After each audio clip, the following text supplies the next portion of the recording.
Começou a minha live aqui, chegou o café na hora certa. Obrigado.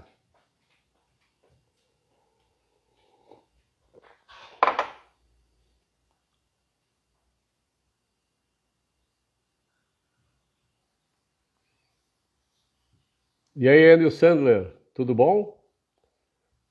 Gostaste da live com o Abrãozinho Finkelstein ontem? O cara é demais, né?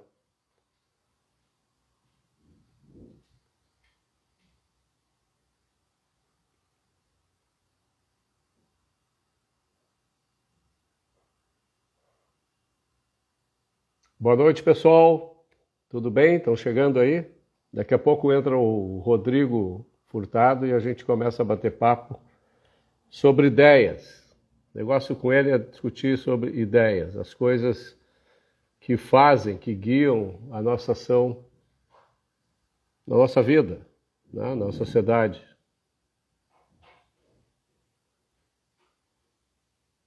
Daqui a pouquinho ele aparece aí, a gente continua.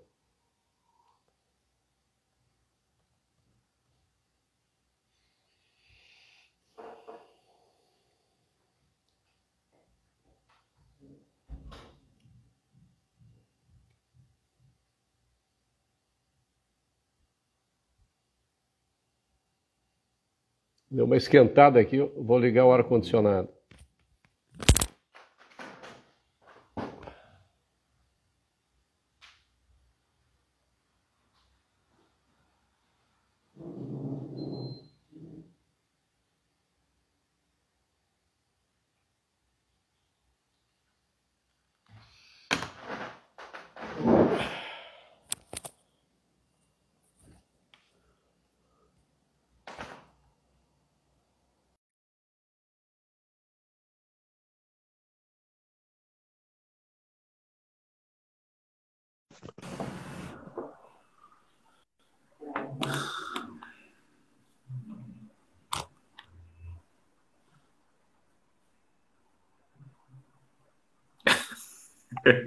Eu acho que eu tava eu te filmando.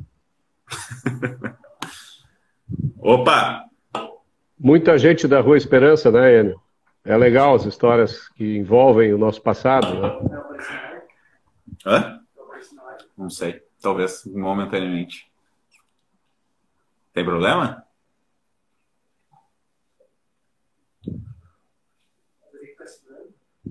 Não sei, né? Pensando alguma forma aqui de.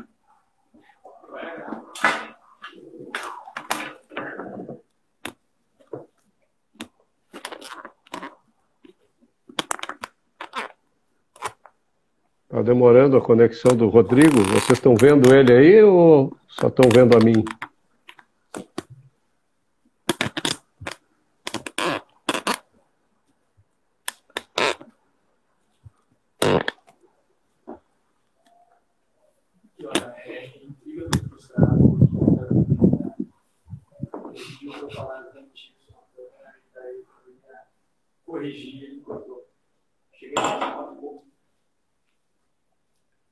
Estão vendo ele, então? Eu não estou vendo nem Tá dando pra ver ouvindo. alguma coisa aí? Pra mim aqui o Deixa eu ver aqui a Rachevski minha tá, tipo, internet. infinitamente carregando.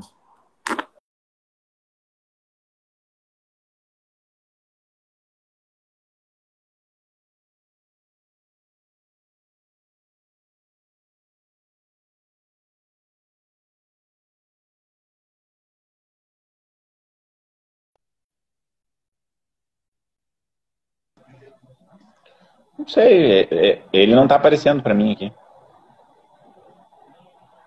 Chamar ele de novo.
direito. Eu aqui não sei mexer, eu acho. Agora sim. E aí, Rachel? Tudo bom? E aí? Eu tô me ouvindo aí. Eu tô sem fone. Tá sem fone? Tô sem fone. A minha assessoria aqui vai trazer um fone, Rachel. Não te preocupe. Eu sou um pai para ele. Peraí que meu assessor tá trazendo meu fone aqui. Quem é que é um pai para ti? Quem tu acha? Sou um pai para esse guri aqui. Daqui a pouco vou tá dando meu Instagram para ele fazer a internet, a live aqui. Grande abraço, Não, brincadeira. Abraço, Fábio. O Fábio é pai de todos, né, tia? Não tem conversa, né? Isso aí. Desculpa aí, Rachel. Eu estava dizendo que o Fábio é pai de todos. Bocados. Não tem problema nenhum. Tá me ouvindo agora? Sim. Ótimo. Eu tive que ligar o ar-condicionado porque hoje eu resolvi fazer. Eu não, né? O meu filho, que passou a ocupar a sala onde funcionava o meu negócio. A gente hoje só trabalha home office, né? Todas as pessoas que trabalham na minha empresa trabalham de casa. E não há necessidade de acessar um escritório físico, o que é uma vantagem hoje competitiva enorme, né? E aí ele me convidou, já que tu não vai mais lá e tal, vamos fazer uma faxina e tirar tuas coisas, né? Deixa o escritório inteiro para mim, né? E fui lá, fui a pé, voltei a pé, passei um suador, um calorão, né? Porto Alegre está um inferno. Mas é muito bom poder aproveitar, digamos assim, as maravilhas da ciência, né, da tecnologia, que te permitem ter um ganho de produtividade enorme a ponto de tu trabalhar com o mundo inteiro sem sair de casa, né? Trabalhar, se quiser, de bermuda. Quando tu começou a falar, eu achei que tu ia falar do ar-condicionado. Não. Eu estava falando do home office. O ar-condicionado veio porque essa caminhada, obviamente, me desgastou. Eu cheguei há pouco, estou morrendo de calor ainda. Então, o ar-condicionado veio para aliviar. E também porque sempre, antes de cada live que eu faço, já fiz, sei lá, umas 30 e poucas, eu me sinto, assim, nervoso, né? Me bate, assim, um certo pânico. Apesar da experiência, né, de conversar com as pessoas e tal, mas sabe como é, né? É aquela sensação eterna de um estreante, né?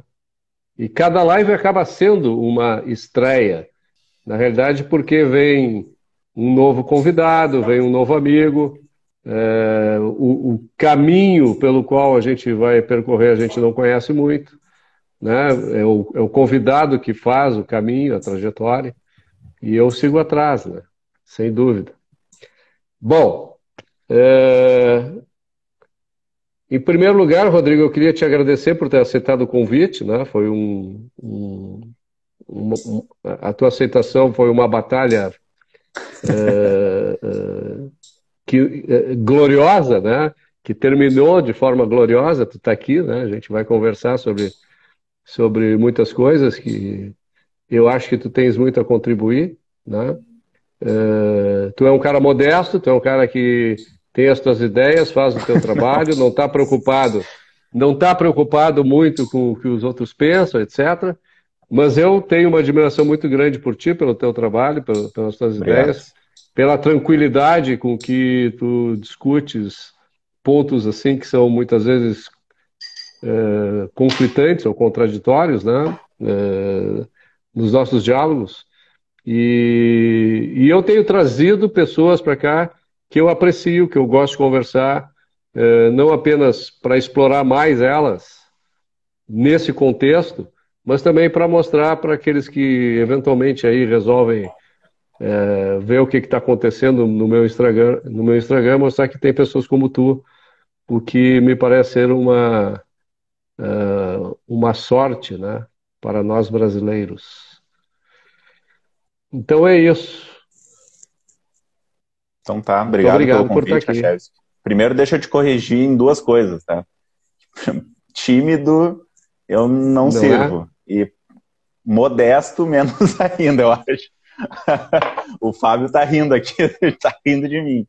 Eu acho que é até uma virtude das pessoas reconhecerem aquilo que elas são capazes, e não, eu não diria que eu sou uma pessoa especialmente modesta, não.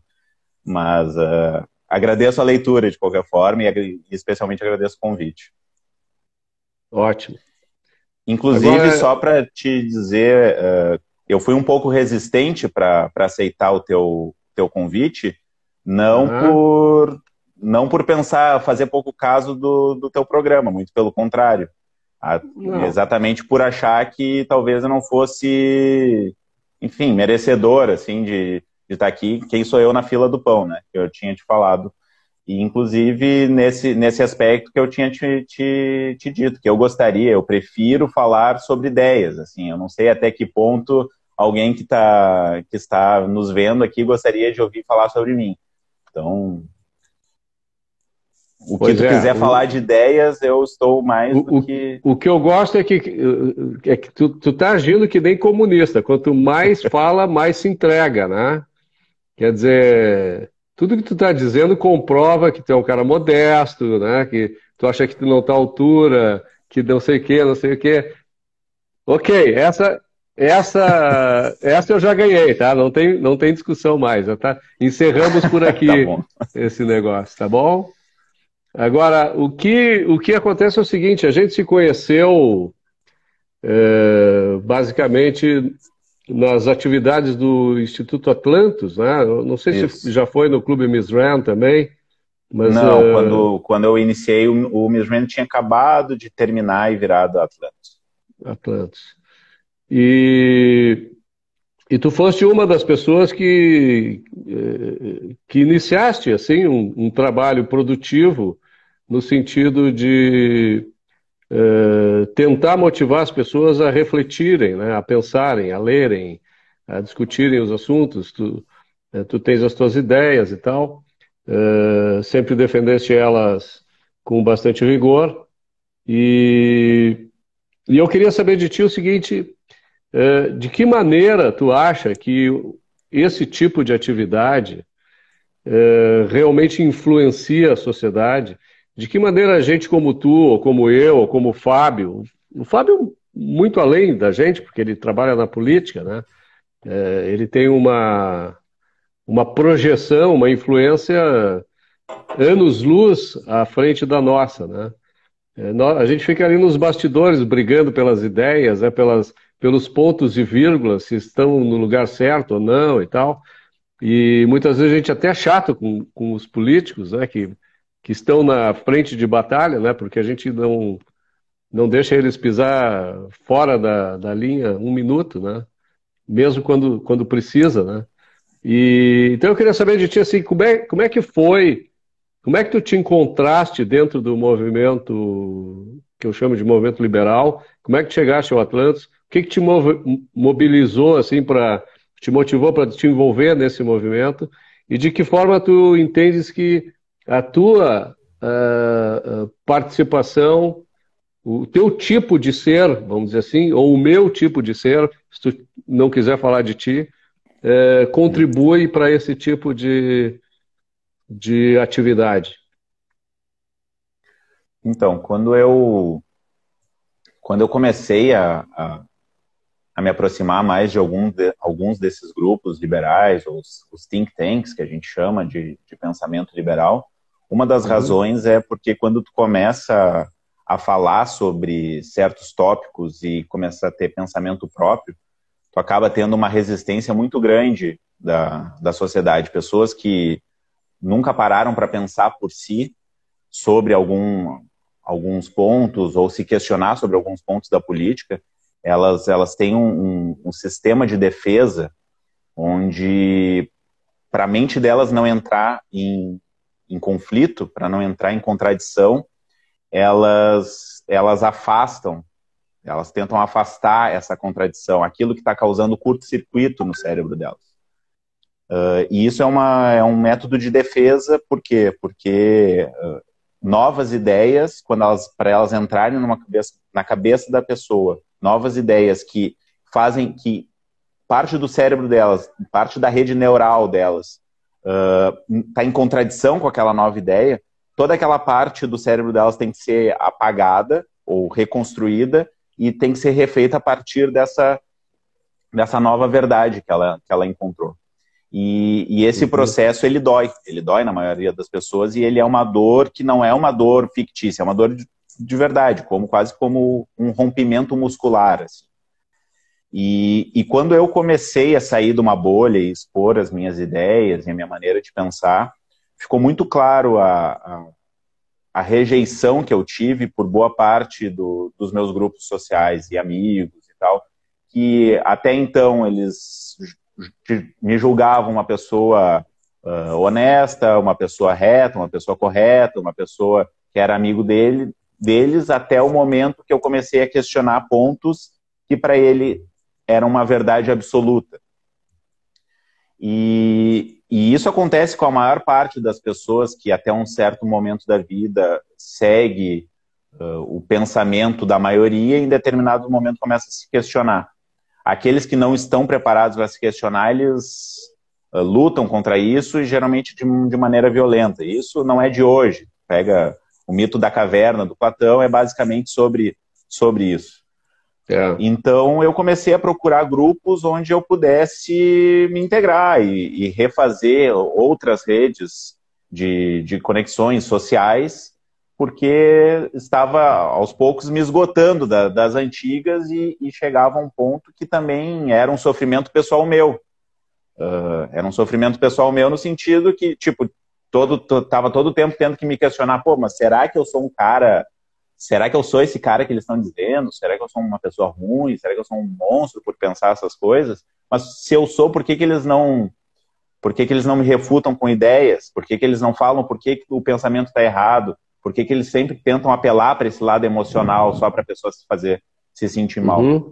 E aos poucos eu fui naturalmente me integrando a alguns movimentos, como o Atlantos. Eu tive uma passagem também breve pelo SFL, e aos poucos eu fui me adentrando na política, acabei passando também pelo Partido Novo, ao qual eu estou afiliado até hoje, e fui refazendo, conhecendo novas pessoas, novas amizades. Obviamente eu não perdi todos as pessoas que eu conhecia, os meus amigos de antigamente, muitos se mantêm, mas foi um processo que foi necessário por causa das minhas novas convicções, e em especial por esse freio que as pessoas, esse escudo que a maioria das pessoas tem quando alguém do seu círculo começa a fazê-las pensarem sobre coisas que fazem elas entrarem numa contradição.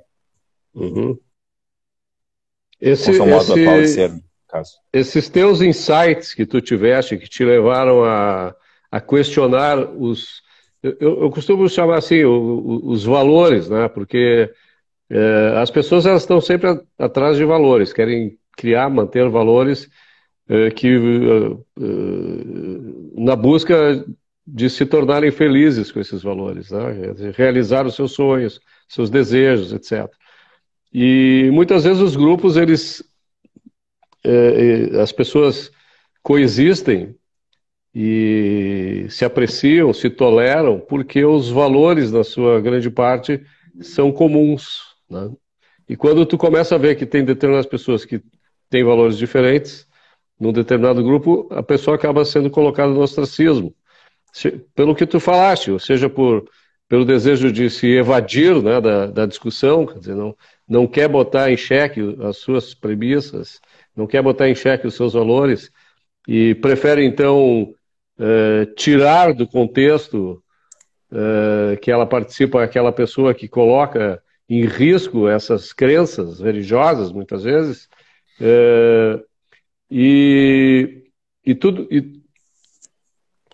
tudo isso, eu entendo assim, ó, que a gente é programado, tá, no subconsciente, na própria consciência e tal, desde pequeno, com uma série de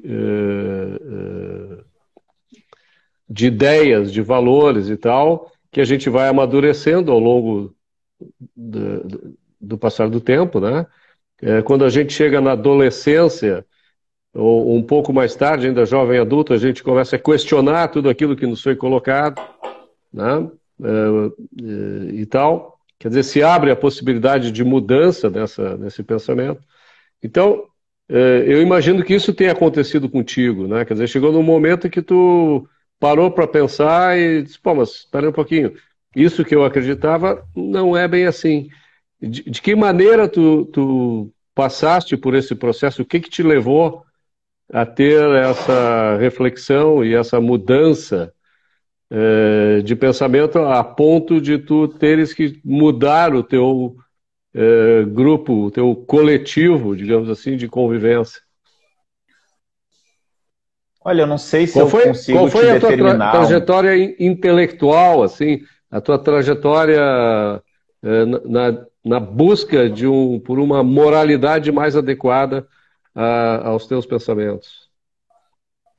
Olha, eu não sei se eu consigo te determinar um momento assim exato, mas eu sei que com certeza não foi na adolescência, tá? Inclusive, eu acho que, de maneira geral, o adolescente é mais um ser de ação do que de razão. Assim, ele não tem uma tendência forte a racionalizar sobre esse tipo de coisa, e quando ele racionaliza é mais para benefícios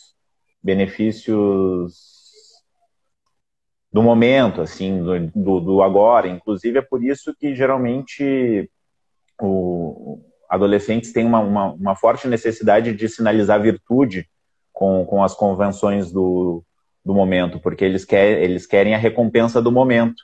E no momento que ele sinaliza a virtude, e é a virtude corrente, sinalizar a virtude daquele meio ao qual ele está inserido, independente da razão daquilo, e ele agir daquela forma, mesmo que de maneira impensada, ele é recompensado por isso, e eu acho que esse é o grande motivo pelo qual os movimentos de esquerda conseguem cooptar tantos jovens. E sempre, né, sempre que eles tentam cooptar os jovens é através de ação, é nunca por razão, nunca é por tentativas de mostrar como raciocinar ou pensar de maneira reta, de maneira correta. É sempre por ação, é sempre vamos sair para ruas, vamos botar máscara e tentar queimar coisas, vamos lutar pela democracia nas ruas, é sempre instigando uma sinalização de virtude, uma recompensa imediata, né, imediatista. Então não foi na minha adolescência que eu passei por isso. Eu fui um adolescente convencional, com fortes tendências esquerdistas. Eu, como qualquer outro, queria ter a minha ilha privada, onde eu iria dizer para os outros como que era a melhor forma de viver, né? Porque isso é uma tendência clássica das pessoas de esquerda, né? Quando elas se imaginam falando sobre o governo ideal, elas nunca são o cara que está ali na fábrica varrendo o chão. Não, elas são sempre o arquiteto da estrutura social. E isso é padrão para todas as pessoas que admiram o sistema, né? Elas nunca se imaginam como não sendo alguém dentro do partidão mandando nos outros, dizendo como que a estrutura deve ser, como que a moralidade deve ser, como que as outras pessoas devem viver. Isso me lembra muito aqueles que acreditam em vidas passadas, né? Que eu nunca vi ninguém me dizer que acredita em vidas passadas e que algum dia foi escravo de algum lugar. Sempre é um rei, um barão, um visconde, ou coisa parecida em outra encarnação, né? Até uma das vidas pode ter sido escravo, mas se ele foi o escravo, ele foi mas ele não lembra. Ele não lembra. Dos Palmares. Ele comandou uma revolução, ele libertou os outros. Ele nunca... Teoricamente, né? Porque não vamos entrar nesse assunto, mas... Claro. Então, não foi durante a minha adolescência que eu tive essa modificação, não. Digamos, já era um jovem adulto, assim. Eu não sei precisar o momento. Eu comecei com algumas leituras, assim. Eu lembro que eu comecei a me interessar, eu sempre senti que tinha alguma coisa que não batia, que não estava certo, e eu sempre tive um lado mais matemático, assim, de pensar mais lógico, e daí eu comecei a me interessar por algumas leituras, daí eu fui lendo, fui me inteirando, e daí quando eu vi, já estava adentrando um pouco o movimento, e daí até isso acabou por fazer com que eu me interessasse pela filosofia na URGS, onde eu estou agora terminando o curso lá, e está sendo uma experiência bem interessante. Deixa eu te fazer uma pergunta, Rodrigo, que é a seguinte: eu estava pensando outro dia, eu tenho debatido muito com muita gente, né, ultimamente. Na realidade, isso que eu fiz a vida inteira, mas mais especificamente nos últimos anos, e neste ano, a partir do momento que eu me tornei presidente do Instituto Liberdade. A gente tem discutido muito sobre publicação de livros, fazer cursos, debates, etc. E nesses debates a gente vê assim que os jovens, eles representam uma demanda reprimida enorme, tá, em termos culturais. Quando tu fala jovens, o que é jovens? Os jovens entre 18 e 25 anos, vamos dizer assim, tá? Ou talvez um pouco mais cedo, 16 e 25 anos. O pessoal que participa, que está entrando na faculdade, ou que está ainda no último ano do ensino médio, que começa a ter contato com os livros, as ideias liberais, tá?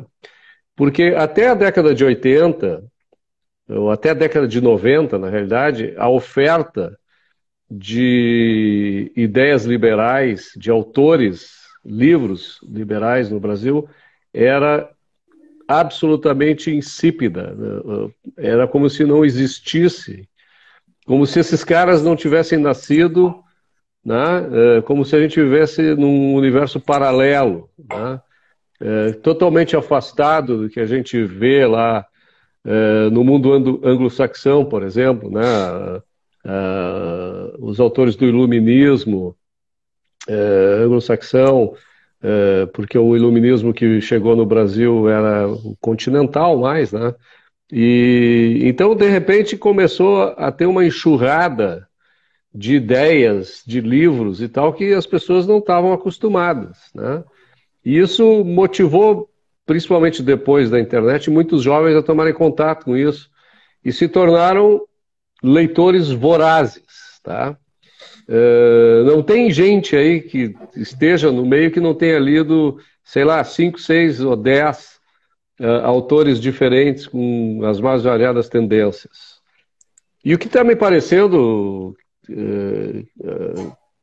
é o seguinte: essa oferta que veio atender essa demanda reprimida, ela está causando, no meu modo de entender, posso estar totalmente equivocado, por isso que eu estou te perguntando, uma certa overdose de informação que, exatamente por ser uma overdose, porque os jovens eles têm uma vontade louca de aprender as coisas, de buscar a verdade, vamos dizer assim, não acabam deixando essas ideias amadurecerem nas suas mentes, tá?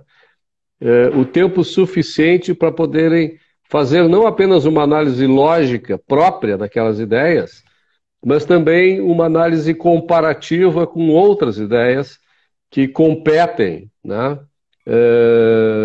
nesse mercado ideológico, vamos dizer assim.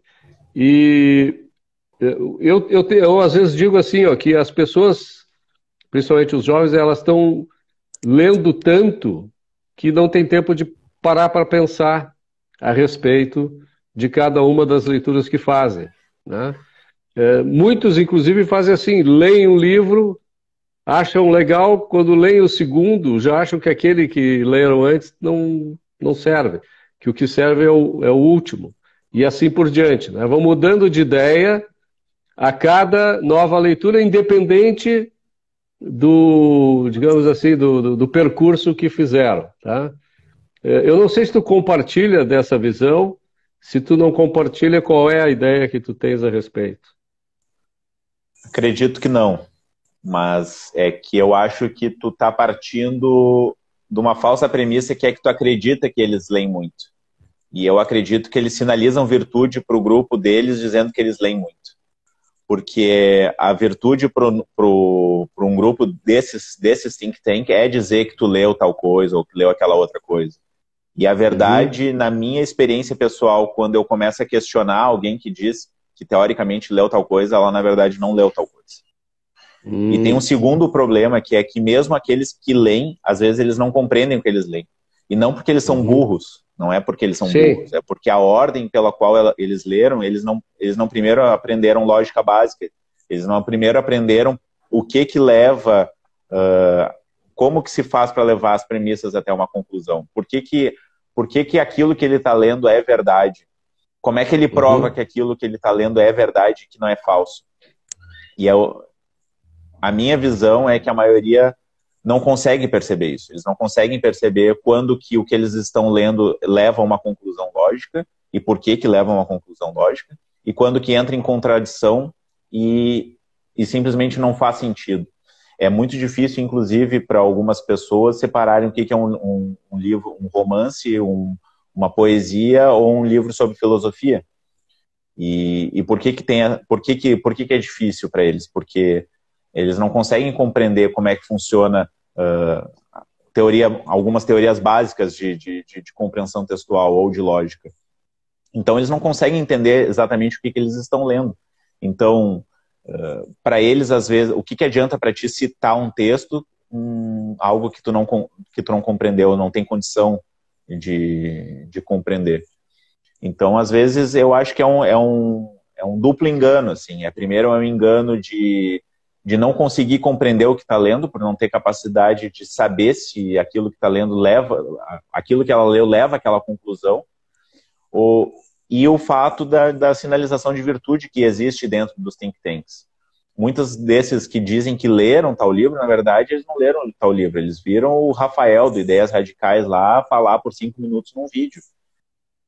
Então, eu não acho que exista essa tal enxurrada de informações, até porque se tu for ver as principais mentes da filosofia, tanto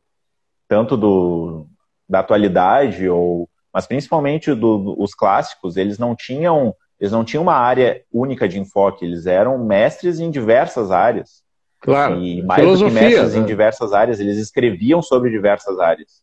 Então, me parece um pouco de um contrassenso, assim, de dizer que por ter uma enxurrada de informação, ele não consegue ser capaz de pensar, até porque a maioria desses clássicos aí, eles eram pessoas que morriam cedo, se fosse assim, eles não teriam...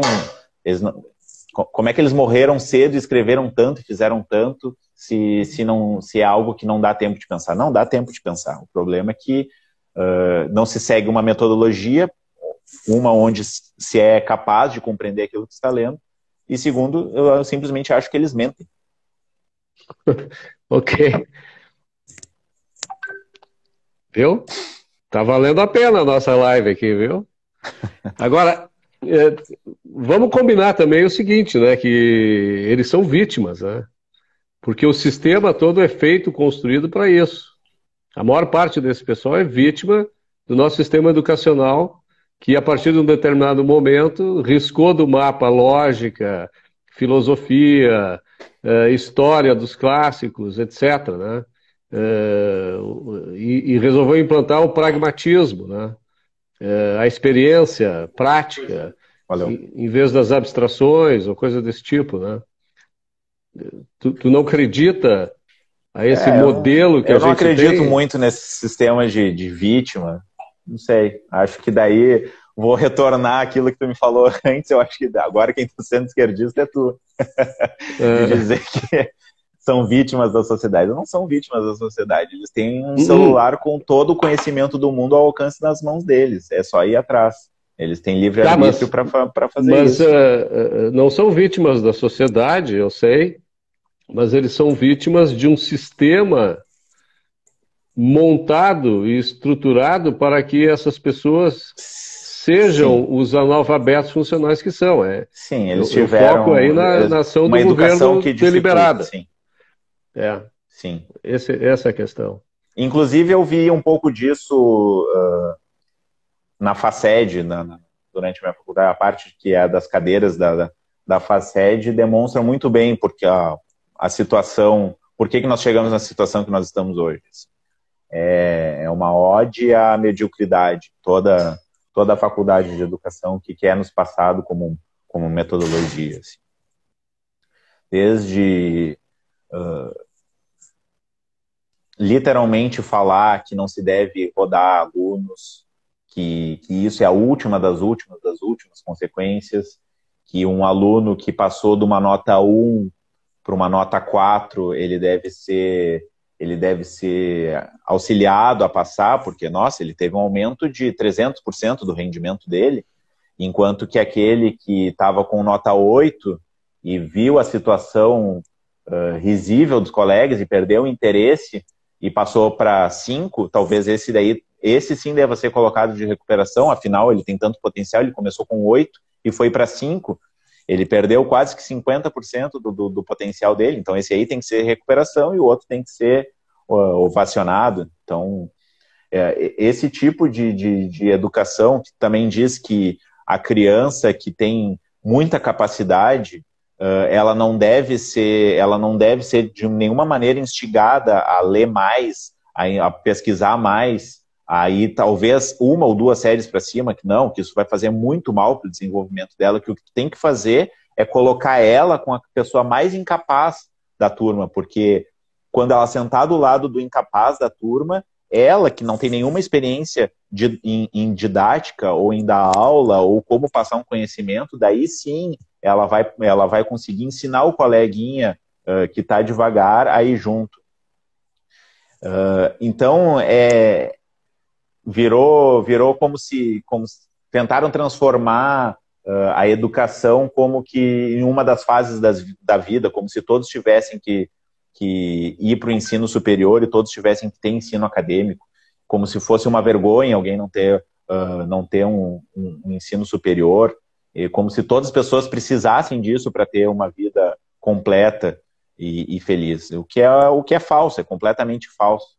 E por instigarem isso e, de certa forma, obrigarem esse pensamento, é porque a gente forma mediocridade. A gente forma mediocridade na escola, com as crianças que têm maior capacidade acadêmica, elas não serem instigadas a seguirem aquele ponto onde elas são realmente excepcionais.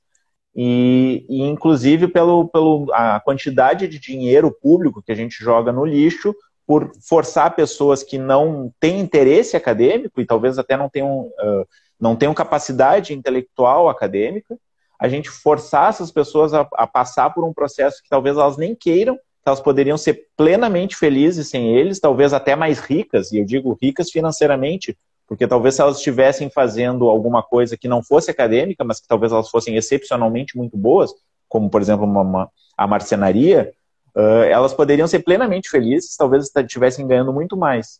Mas não, elas são forçadas aí para um ensino superior, daí ela vai lá fazer umas ciências sociais da vida, vai estar com muita dificuldade de achar um local para ela, porque tem uma super oferta de professores para algo que não se precisa, porque afinal o que eu preciso na minha casa são móveis, eu não preciso de umas ciências sociais na minha casa. E as pessoas no final não entendem por que tem tanta gente infeliz e tanta gente incapaz e o nosso ensino é tão ruim, porque na verdade o nosso ensino é isso, é uma grande ode à mediocridade.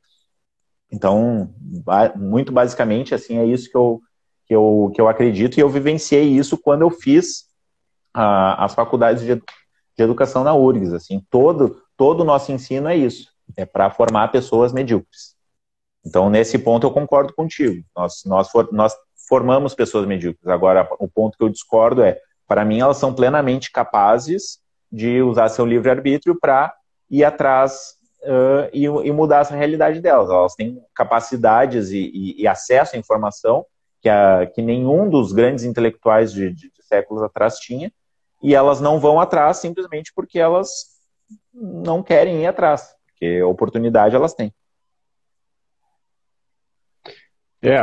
Eu concordo contigo. Eu acho que muitos desses passam a ser vítimas de si mesmo, né? Porque acabam não rompendo essas barreiras que são construídas na sua vida, né? Pela maneira como foram educadas, tá? E acabam não apenas se submetendo a esse tipo de doutrinação, como passam a ser agentes dessa doutrinação, né? Quando se estabelecem naqueles grupos que tu mencionaste no início da nossa conversa e passam a querer impor a sua visão de mundo, construída de forma deficiente, por causa da educação que tiveram também, fazendo com que haja esse tipo de resultados que a gente vê hoje na sociedade. Ou seja, a gente tem uma sociedade onde o governo determina quais são os propósitos de cada indivíduo, tá? E quer educá-los de acordo com isso. É isso que acontece. Por isso que tem excesso, má alocação de recursos, vamos dizer assim, em determinadas áreas do conhecimento,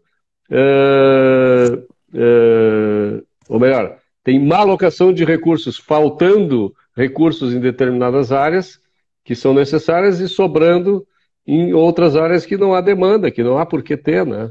É tudo por causa de um planejamento central lá estabelecido pelo MEC ou pela Secretaria da Educação e Cultura, ou pelo próprio círculo de pais e mestres, muitas vezes, que também já foram educados dentro dessa ótica, né? E não tem como tu não tem como convencer alguém que está errado se ela não entender isso, depende dela continuar com o ganha-pão dela, né? Então, todas essas pessoas que fazem parte de um sistema que pegaram um diploma de ensino superior sem precisar e sem ter real capacidade de fazer qualquer adição, elas nunca vão concordar com isso, porque elas não entenderem isso, é o que mantém o trabalho delas. Um cientista, muitas aspas aí, social, não compreender que o engodo que ele escreveu ali como tese não adicionou nada a ninguém, provavelmente só ele e o professor dele leram a tese dele, e que aquilo dali não é o que a sociedade precisa no momento, ele não entender isso é o que mantém ele capaz de trabalhar e de tocar a vida dele. Como é que tu vai convencer essa pessoa que ela está equivocada? Então, não só ela não vai aceitar que ela está equivocada, porque isso faria tanto curto-circuito na cabeça dela que eu acho que psicologicamente ela não seria nem capaz de suportar, como ela vai replicar que aquilo que ela está fazendo é certo, e que aquilo é certo, e que quem é contrário é ruim, é mau, é fascista, é todos os istas que a gente ouve por aí cada vez que a gente tenta passar um conhecimento. Mas, tipo, é simplesmente parar para pensar qual é que é a demanda por esse tipo de profissional e qual é que é a condição dele de entregar algo que realmente altere ou adicione algo que foi construído durante 4.000 anos de adição, seja filosófica ou antropológica no mundo. Então, em média, o nível dessas pessoas é baixíssimo, muito baixo. A maioria delas acaba sendo quase que uma historiadora, mais ou menos uma historiadora daquela parte da ciência, mas uma historiadora que não tem para quem contar a história, porque já tem tantos historiadores, tantas pessoas que conheceram como que se desenvolveu, seja a sociologia, a antropologia ou a filosofia, que tem aí uma oferta muito além do que pode ser demandado. E é por isso também que nós estamos tendo uma resistência fortíssima a meios alternativos de ensino. Por exemplo, tem muita gente mesmo aprendendo de maneira prática com vídeos do YouTube, por exemplo, a fazer coisas dentro da marcenaria ou coisas de nível mais prático mesmo. Mas de nível teórico, tem vídeos muito bons aí de grandes faculdades, de Stanford, de Harvard. Agora tu vai me dizer que o cara que se formou ali na Unisquina ensinando uma aula sobre X vai dar uma aula melhor do que uma aula gravada por um cara de Harvard ou Stanford sobre X? Dificilmente, eu acho muito difícil de acreditar disso, mas eles dizem que não, nunca é possível aprender tanto quanto vendo esse vídeo. As pessoas só conseguirão aprender aquilo que elas estão se for presencialmente. E por que existe tanta essa resistência? Por que eles usam tantos argumentos embasados em vários nada a respeito disso? Porque eles falarem outra coisa quer dizer que eles vão ficar desempregados. É basicamente por Sem isso. dúvida. Se eles falarem outra coisa, eles vão estar desempregados. E eles são incapazes de aceitar que, na verdade, o que eles deveriam estar fazendo não é aquilo. Que eles são, no máximo, medíocres naquilo que eles fazem, que não tem demanda por aquilo. Que alguém, para ter uma adição acadêmica e fazer sentido o Estado investir dinheiro, ele tem que ser uma adição excepcional. Senão ele não deveria estar fazendo aquilo, dinheiro, o Estado não deveria estar gastando seus recursos nisso. E isso poucas pessoas vão entender exatamente por isso. Eles não entenderem é o que continua colocando o pão na mesa. Ou não entendem, ou têm o interesse de defender exatamente o contrário daquilo que seria mais lógico, mais racional, mais moral, etc., né? Por interesse próprio, de curto prazo, né? Deixa eu te perguntar outra coisa, mudando um pouco de assunto. Tu és uma pessoa que eu já vi, assim, que tu transita, não apenas tu transita, como tu disseste, nos vários grupos, né, think tanks, grupos que atuam na política e tal, como tu também tem participação na sociedade com atividades voluntárias, né, que visam criar valor em determinadas comunidades e tal. Isso te faz desenvolver um relacionamento com pessoas que muitas vezes os grupos, esses think tanks, os jovens ou os mais velhos que participam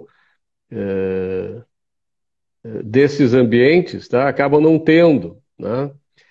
De que maneira tu vê assim, se tu fosse fazer uma comparação ou uma análise comparativa, como funciona a sociedade, essa elite intelectual, que se acha elite intelectual, que discute todos os temas sociais, tá, com um propósito meramente intelectual, talvez até de formar uma ação política, eventualmente, com aquilo que acontece no dia a dia das pessoas, naqueles lugares que tu muitas vezes vai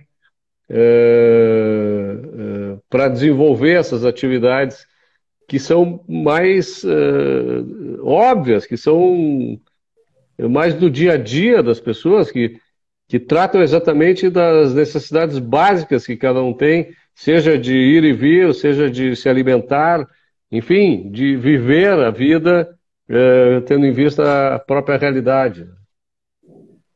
Como é que tu faz uma análise comparativa desses grupos? O projeto que tu está falando em específico, que eu auxilio, é o Concreta Beco, né? Que é um projeto de um amigo meu, que é o Gessé, que recentemente se elegeu vereador aqui em Porto Alegre. E que eu Gessé trabalhei Sangali, né?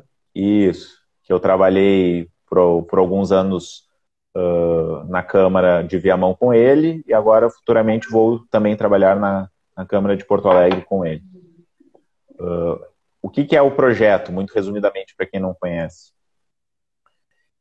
O Concreta Beco, ele é um projeto social que visa unir as pessoas de uma comunidade em prol de algo que é uma necessidade local e que elas não aguentam mais esperar a ação do Estado. Em específico, são pessoas muito humildes, assim, de áreas ou de invasão ou de loteamento. E quando eu digo invasão, não é necessariamente invasão de propriedade privada, porque essas a gente tende a não auxiliar. Eu digo invasão mais de áreas verdes mesmo, áreas que eram não utilizadas pelo Estado, ou eles demarcou que ali deveria ser área verde por qualquer motivo, e as pessoas acabaram invadindo ali por um motivo ou outro. Mas não só essas, também acontece muito o caso de loteamentos irregulares.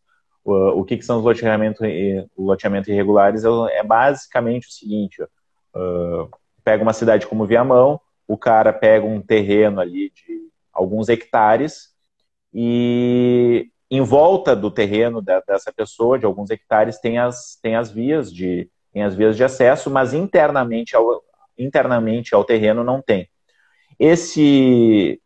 Essa pessoa, para vender o terreno, o que ele faz? Como ele não quer vender o todo, ele pega e loteia, ele faz pequenas divisões dentro do terreno dele e vende para diversas pessoas construindo suas casinhas. Essas pessoas, ao longo do tempo, elas vão comprando essas frações do terreno, construindo suas casinhas, e ruas internas irregulares ou não regularizadas pelo poder público vão se formando. Depois que essas vias vão se formando e as pessoas estão ali há algumas décadas e o ineficiente poder público finalmente se dá conta disso e quer fazer alguma coisa a respeito, ele não consegue mais remover elas, porque já tem tantas pessoas ali que já é mais do interesse agradar essas pessoas em troca de voto do que fazer uma ação de remoção delas daquele local ali, porque é algo extremamente impopular. Só que essas pessoas, elas ficam meio que num limbo. Por quê? Porque elas não conseguem peticionar nada para o Estado, porque o Estado não pode investir regularmente, legalmente, dinheiro nessas vias, para, por exemplo, asfaltar as vias internas desses loteamentos irregulares ou de uma área verde que foi invadida e que deixou por décadas e não tem mais como o Estado conseguir readquirir. Tamanho foi ali a quantidade de moradia que construíram lá dentro. Então essas pessoas, elas ficam meio que nesse limbo, esquecidas pelo poder público, mas elas são pessoas que pagam impostos, sejam impostos de fato ou sejam impostos em consumo. Elas trabalham, elas têm toda uma vida ali e elas precisam de alguma dignidade, assim. E essas vias por onde elas transitam, por não poder ser asfaltadas, elas acabam virando um barral, assim. Então as pessoas às vezes têm que sair às 5, 6 da manhã para chegar no seu trabalho, e se chover no último dia, elas vão andar no barro, se na volta vai ser a mesma coisa. Às vezes tem pessoas debilitadas, ou doentes, ou deficientes, ou cadeirantes, passando extrema dificuldade para chegar na sua casa por conta dessas condições. E daí o que a gente faz é uma ação onde nós unimos esses moradores, nós chegamos e falamos, não, seguinte, nós temos aqui as máquinas, nós temos os aparelhos, vamos nos unir, vamos dividir os custos e vamos concretar isso aqui, porque vocês vão conseguir ir daqui para o trabalho, para levar seus filhos no colégio com dignidade, sem se embarrar todo, sem ter que chegar no teu trabalho e ter que trocar de roupa, sem ter que ir com sacola plástica amarrado, sem ter que chamar 2 ou 3 vizinhos para levantar uma cadeirante e levar ela para casa dela, porque ela não passa pelo barral. Então, esse trabalho é um trabalho bem legal, porque ele une toda a comunidade em volta daquilo. As pessoas, elas têm uma sensação de pertencimento por estarem fazendo algo, e mais do que isso, elas sentem uma necessidade de manutenção da via, que geralmente não acontece no poder público, porque no poder público alguém pagou e alguém que tem que cuidar. Quando a própria pessoa participa do processo de ter que fabricar aquilo e ter que pagar por aquilo, o nível de cuidado que ela tem é muito maior. E às vezes vias de concreto, que não eram para durar, às vezes elas duram anos e anos. Muitas das que a gente fez bem no início do projeto ainda estão inteiras, porque quando elas se quebram um pouquinho, aí eles vão ali e colocam mais uma camadinha e tal de concreto. E eu acho isso especialmente interessante dentro da política, porque não é diferente do que outros políticos fazem, que vão lá e compram algo que eles sabem que a pessoa vai precisar toda semana, sabe? Compram uma cesta básica, um botijão de gás, coisas que eles sabem que vão prender essa pessoa nele para ele adquirir voto. Não, a gente não faz isso. A gente chega lá, a gente faz a via de concreto e aquilo dali vai durar anos. Podem querer votar ou não querer votar no GCE, isso não importa para a gente. O que importa é que é um projeto social que traz valor para uma sociedade e que mostra que é capaz da gente, através da iniciativa privada e do voluntariado, fazer algo que o Estado era para fazer e é incapaz de fazer porque ficou preso dentro da sua própria burocracia. Então, muito resumidamente, é esse o projeto. Quer dizer, isso aí é mais ou menos tu transformar o que normalmente é tratado como a tragédia dos comuns, né?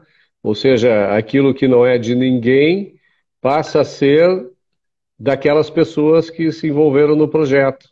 E todos eles, então, ou pelo menos a maioria, se engaja na manutenção daquilo que foi criado e todo mundo entende que é proprietário de alguma parte daquele empreendimento comum, diferentemente do que passar a prefeitura lá, jogar concreto no chão e ir embora e nunca mais voltar, né? E as pessoas também não se engajarem no processo. Em certo nível, sim, mas ainda é problemático. Ainda tem os free riders, que a gente chama, né? Sempre tem 1 ou 2 vizinhos ou 3 vizinhos que não querem colaborar, mas que não tem como deixar sem concreto só em frente à casa dele, e eles acabam ganhando benefício, mesmo que eles não tenham que trabalhar por isso, mas é da vida, assim, a maioria das pessoas auxilia. Mas voltando ao teu questionamento original, a diferença que eu percebo é que essas pessoas, elas estão mais na base da pirâmide de necessidade, e às vezes partidos mais ideológicos ou pessoas, ou os think tanks não conseguem perceber as necessidades nesse nível ou como se comunicar com essas pessoas. Uhum. Não tem como eu chegar numa comunidade dessas lá e falar sobre pensadores. Eles não querem saber de Ayn Rand, eles não querem saber de Mises, eles não querem saber de reforma administrativa, eles não querem saber de nada disso. Eles vão falar assim, tudo isso é muito legal, mas olha aí, ó, tá vendo aqui o meu chão? Ó, tem um esgoto correndo aqui, eu quero que tu conserte o meu esgoto. Eu não aguento mais o cheiro de esgoto. É isso. Uhum. E esse nível de realidade, assim, tu só vai ter quando tu experimentar uma política na prática e ir nesses lugares e falar com essas pessoas. É muito difícil de tu transmitir isso para um think tank ou para um partido mais ideológico. E não por menos os bairros mais ricos tendem a ter o voto dos partidos mais ideológicos. Por exemplo, o próprio PSOL, por mais que ele se diga um partido do povo, a média de votos dele é muito mais elevada em bairros ricos. Por quê? Porque toda parte de ideologia que ele fala, o cara da vila não quer saber. Agora, o filho do cara da Bela Vista acha muito interessante. Por quê? Porque ele estudou, viu alguém falando sobre, acha que aquilo vai sinalizar virtude, vai aumentar a chance dele de transar, porque ele vai parecer cool. Então, ele vai achar muito interessante. O cara da vila não quer nem saber. O cara da vila quer assim, isso aqui tem um esgoto correndo na frente da minha casa, eu não tenho asfalto, eu tenho uma telha quebrada aqui, resolve minha telha. E são níveis completamente diferentes de necessidade. E uma coisa que eu lembro claramente disso é que uma vez eu e o Gessé fomos julgados porque um dos assessores que foi temporariamente nomeado era um assessor de bairro. E então imagina assim, um assessor de bairro de Viamão, tá? Ele não ganhava 2 salários mínimos, tá? No final líquido não ganhava 2 salários mínimos. E ele era um assessor de bairro. E daí estavam nos questionando, mas por que vocês pegaram um cara que nem segundo grau completo tinha? Vocês faziam rachadinha com esse cara? Eu só pude rir, assim, tipo, fazer rachadinha com 2 salários mínimos. Não, na realidade tu estava contratando alguém que tinha um know-how, porque eles né? não entendem. Daí eu tive que perguntar, desculpa, olha só. O que tu queria que eu fizesse? Assim? Tu queria que, para um cara que é um assessor de comunidade, que vai estar em área de risco, em área de tráfico, em área de prostituição, no meio de uma vila perigosa, que andando no bairro, tendo que bater em porta de casebre para ver as reclamações de uma senhorinha lá que chamou ele, para ver as necessidades daquela população, onde é que tem bueiro entupido, onde é que está quebrado alguma coisa que tem que resolver urgente porque está sem luz e está aumentando taxa de assalto na região, onde é que tem tudo que tu possa imaginar. Cara, o que vocês queriam que eu fizesse? Vocês queriam um processo seletivo para um cara com pós em Harvard, formado em administração? Quem é que por menos de R$2.000 ia pegar de vocês que ia ficar nesse local? Algum de vocês ia ficar? E daí ele, pois é, eu não ia ficar, né? Pois é. E daí, pois é, então como é que vocês criticam que a gente conseguiu achar alguém de confiança que estava disposto a fazer esse trabalho? E eu consigo entender a crítica, porque talvez uns 10 anos atrás eu fizesse a mesma crítica. Ah, por que esse cara pegou um cara que nem era formado? Ah, aposto que tinha coisa. Não é que tinha coisa, é que quando tu chega num nível de pessoas mais humildes, em áreas de risco, assim, recebendo pouco, tu não consegue pegar pessoas super qualificadas, super bem capacitadas e tal, e essa incapacidade de entender isso só acontece por essas pessoas que tu falou, esse grupo mais dos think tanks, mais elitizado, que olha as coisas numa torre de marfim. E tu olhando de cima, assim, tão de cima, assim, tu não consegue pensar nessas minúcias. Quando eu falei aquilo, eu percebi que eles falaram assim, algum de vocês faria por esse valor? Você conhece alguém formado em administração, em economia? O que vocês acham em direito que faria isso, que ficaria todo dia lá indo batendo em casebre, em área de risco, que fizesse isso? Ah, pois é, acho que não conheço. Então, esse tipo de bater de frente com a realidade, assim, só acontece quando tu faz esse tipo de coisa. E isso falta muito atualmente em alguns partidos mais elitizados e em alguns think tanks. Assim. Sem dúvida. Inclusive, eu estava me lembrando, hoje, nessa caminhada que eu estava indo, eu estava ouvindo alguns vídeos passados, e um deles do YouTube, né, um deles que passou no meu feed foi um vídeo do Yaron Brook, que tu conhece, a gente jantou juntos uma ou duas vezes, né, com ele, e onde ele está fazendo uma palestra na Inglaterra, se eu não me engano, ou na Holanda, não me lembro direito, e alguém faz uma pergunta para ele dizendo assim, mas é um absurdo os chinesinhos lá nas sweatshops ganhando $2 por dia, né? Aí ele diz, tá, mas por que é um absurdo? É o que ele consegue ganhar, $2 por dia, para ele é muito dinheiro. Antes ele vivia numa fazenda coletiva, onde durante o regime do Mao Tse-tung 40, 60 milhões de pessoas morreram de fome, e de repente o mercado se abriu e começou então a surgir oportunidades que oferecem pagamentos tipo $2 por dia para gente que ainda não tem capacidade de criar valor acima disso. Então, é fácil criticar o sistema que paga $2 para alguém, sentados numa universidade de alto padrão, num confortável sofá, né? Tudo pagou pelo governo através dos impostos, ou pelo pai, tá? E já tendo passado por isso historicamente. Não, nem e já é o tendo caso. passado por isso historicamente. Provavelmente os avós ou avós, não de todos, mas de muitos deles, passaram por esse processo. Ou algo muito similar a isso. Ficaram lá na lavoura, ou ficaram lá no chão de fábrica, ganhando muito pouco para que eles passassem esse estágio e os filhos, netos, tivessem essa possibilidade. Exatamente, porque para tu chegar nos $2.000 por mês, tu tem que passar pelos 200, 300, 400, quer dizer, a economia na qual tu está inserido, ela tem que evoluir, ela tem que crescer gradativamente.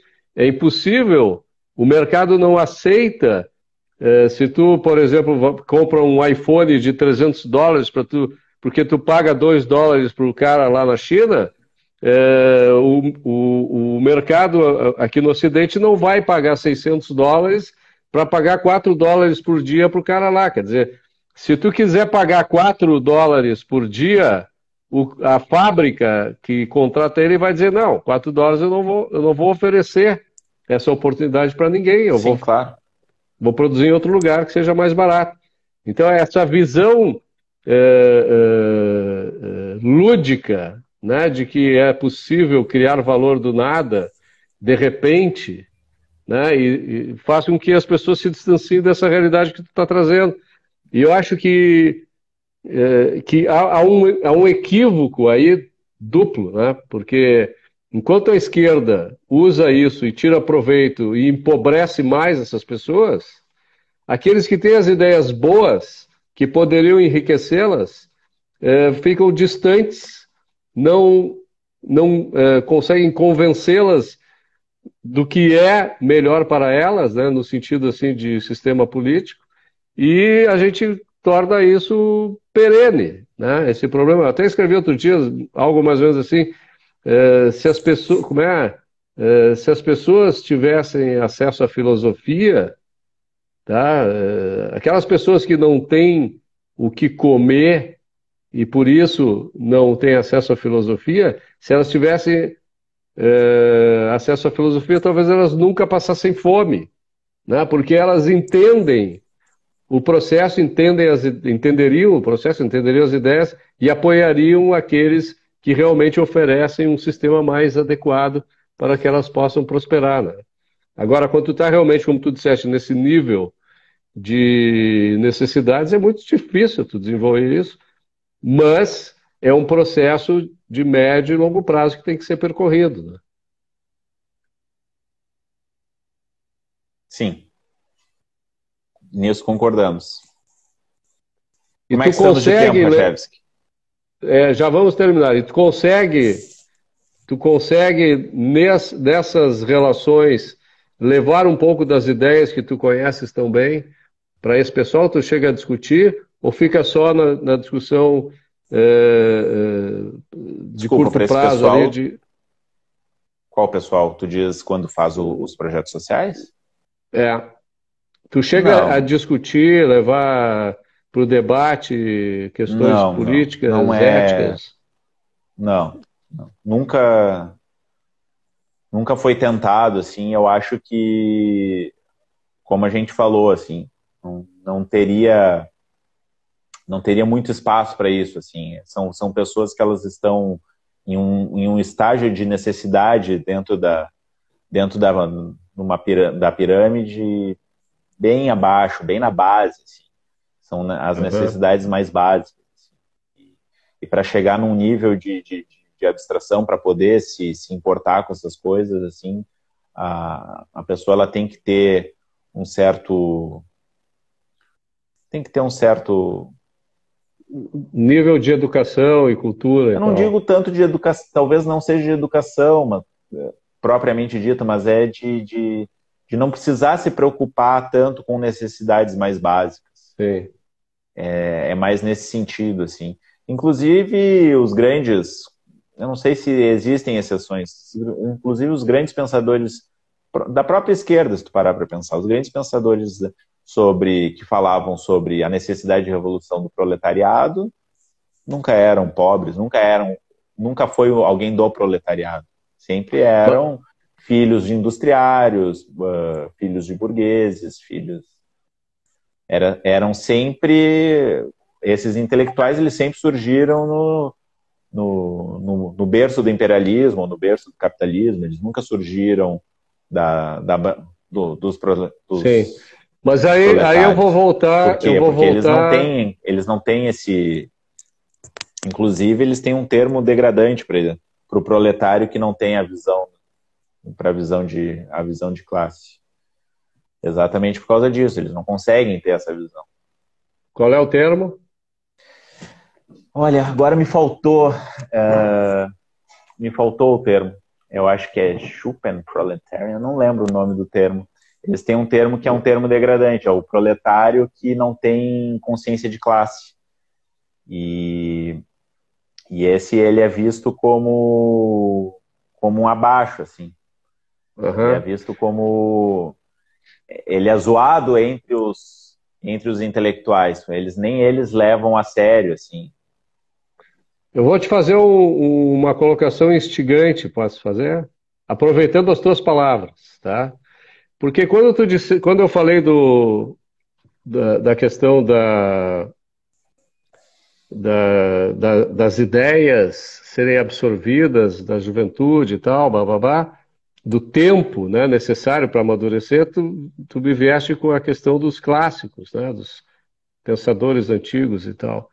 E a gente sabe que naquela época o padrão de vida também era precário, né, também era, em termos concretos, muito deficiente. As pessoas morriam cedo, não tinham uma série de conquistas, né, que a Revolução Industrial, a Revolução Digital propiciaram, seja na medicina, seja na tecnologia, seja nos bens materiais, e eles eram conscientes, né? Eles tinham essa capacidade de entender e observar o mundo, tá? Então, eu acho Eles, assim aquele que pequeno percentual de... aquele pequeno percentual de gente que, apesar das suas dificuldades, né, Sim. do seu modo de vida, etc., eles conseguiam entrar em elucubrações mentais que produziram obras fantásticas sobre as quais a gente está alicerçado até hoje, né? Sim. Talvez a gente possa encontrar nessas comunidades aqueles caras que possam criar think tanks lá que venham a desenvolver ideias como a gente gostaria que eles tivessem, né? Se aliando a um projeto político como é o projeto que o GCE tá, e tu, né, junto, Podemos estão... tentar como um experimento social, Rachevski, mas Pois a é. realidade é que esses grandes pensadores aí dessa época que tu está falando, eles geralmente, se eles mesmos não eram muito ricos, eles tinham patronos que pagavam eles exatamente porque eles foram identificados como excepcionalmente capazes. Eles não foram pegos a esmo, assim, qualquer um, e vou te colocar numa escola de filosofia. Uhum. Geralmente, ou eles eram prodígios, eles eram identificados como prodígios dentro da comunidade e um patrono dessa comunidade colocava forte dinheiro para dar condições de vida, e quando eu digo forte dinheiro, não é só mandar deixar ele no ambiente onde ele se encontrava. Eles geralmente traziam para dentro da sua Trazer e própria educar. casa e pagavam educação dentro da própria casa. Então, eu não sei, se eu encontrar Vamos pensar algum nesse... jovem lá excepcionalmente inteligente, eu posso falar para ele passar uns tempos na tua casa aí? Para tu ensinar ele? Eu não digo na minha casa, mas eu me dedico para educá-lo, sem problema nenhum. Não, eu acho que como experimento social a gente pode tentar trazer, mas assim, a minha experiência é que eles estão num nível de necessidade que eles não podem se dar ao luxo de parar para pensar sobre essas coisas, e mesmo que eles se possam, é temporário. Eles não podem parar para se dedicar com exclusividade de uma maneira que a academia, no nível atual, exigiria. E eu não sei até que ponto eles veriam valor em fazer isso se eles não conseguissem manter um mínimo padrão de vida. E às vezes não é nem só para eles têm que se importar também, às vezes, com a mãe, o irmão. Claro. É complicado. Tá bom. Muito bem. Para terminar, então, para a gente não se alongar mais, porque hoje é sexta-feira, eu conheço a vida de vocês na sexta-feira, ou pelo menos imagino. O Fábio ainda está aí, eu imagino, não sei, ou já foi embora? Não, eu acho que saiu para ele, não sei, foi na academia, sei lá eu.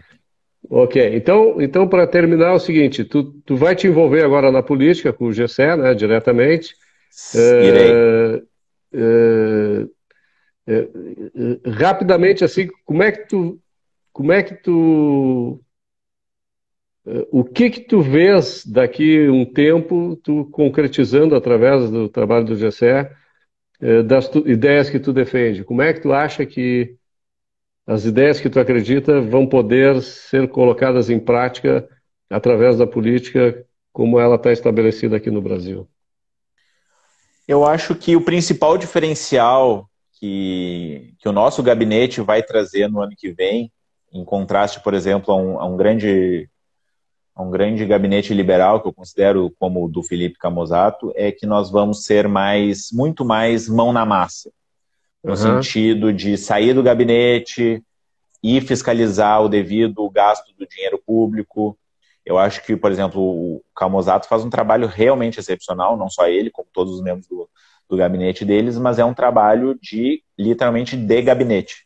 É um trabalho de fiscalizar as contas públicas, fiscalizar os projetos de lei, propor bons projetos de lei, mas é um trabalho majoritariamente de gabinete. Nós não queremos fazer só isso, nós queremos mostrar que é perfeitamente possível que os liberais, ou como vocês quiserem chamar, centro-direita, direita, sejam capazes de sair da sua zona de conforto, demonstrar que eles conseguem fazer uma boa fiscalização, um bom gasto de dinheiro público, são capazes de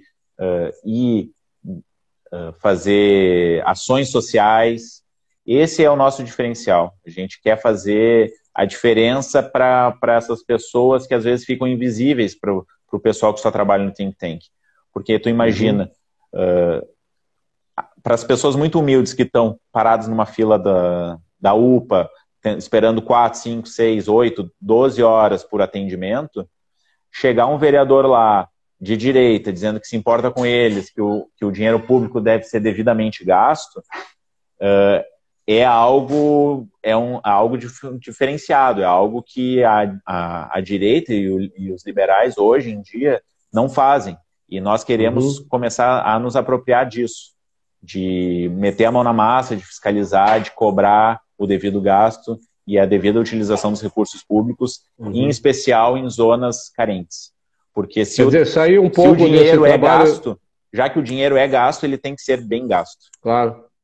Sair do atacado e ir para o varejo, né? Ir lá para a ponta. Exato. Ok. Tá bom, Rodrigo.